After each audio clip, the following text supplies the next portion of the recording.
Mahigit sa 20 gramo ng hinihinalang shabu ang kusang isinuko ng isang concerned citizen sa mga kapulisan ng San Jose Occidental, Mindoro. Yan ang balitang hatid ni Patrolman Jobet Balana. Isinuko ng isang Good Samaritan ang isang bungkus ng papel na naglalaman ng 9 na balot ng pinaghihinalaang shabu na nakita sa tapat ng kanyang bahay sa Barangay Poblacion 4, San Jose Occidental, Mindoro. Nito lamang Lunes, Agosto 1, taong kasalukuyan. Agad namang nagtungo sa pinakamalapit na police station ng lalaki para isuko ang pinaghihinalaang shabu na may tinatayang timbang na 20 grams na aabot sa halagang 160,000 pesos. Agad namang inimbentaryo ng tauhan ng MDAU ang droga at dadalhin sa Provincial Forensic Unit sa San Jose Occidental, Mindoro para i-examine ang naturang droga. Samantala, patuloy namang inaalam ng pulisya kung sino ang may-ari ng naturang droga. Mula dito sa Calapan City, Oriental, Mindoro, ako po ang inyong PNN correspondent, Patrolman Jobet Balana. Alagad ng batas, tagataguyod ng balitang pulis. Maraming salamat, Patrolman Balana.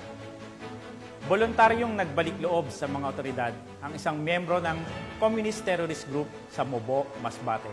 Ang kabuuan ng balita mula kay Police Staff Sergeant Mercolito Lubendino Jr. Ang 30 taong gulang na miyembro ng Communist Terrorist Group sa Masbate ang sumuko sa mga otoridad.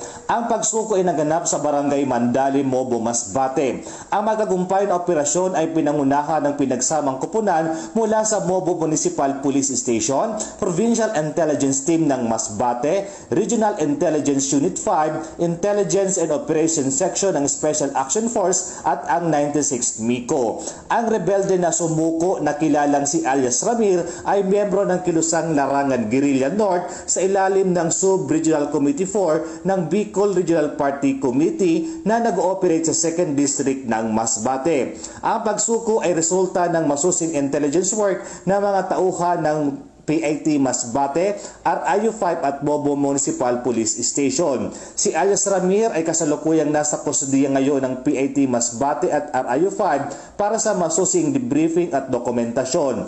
Bilang bahagi ng pangako ng gobyerno sa reintegration, siya ay isasali sa Enhanced Comprehensive Local Integration Program or ICLIP na nagbibigay ng komprehensibong suporta kabilang ang pinansyal na tulong, pagkakataon sa kabuhayan at psikolohikal na suporta sa mga dating rebelde. Ang matagumpay na pagsuko na ito ay nagpapakita ng kahalagahan ng patuloy na pangangalap ng intelligence at pagkipagtulungan ng mga ahensya.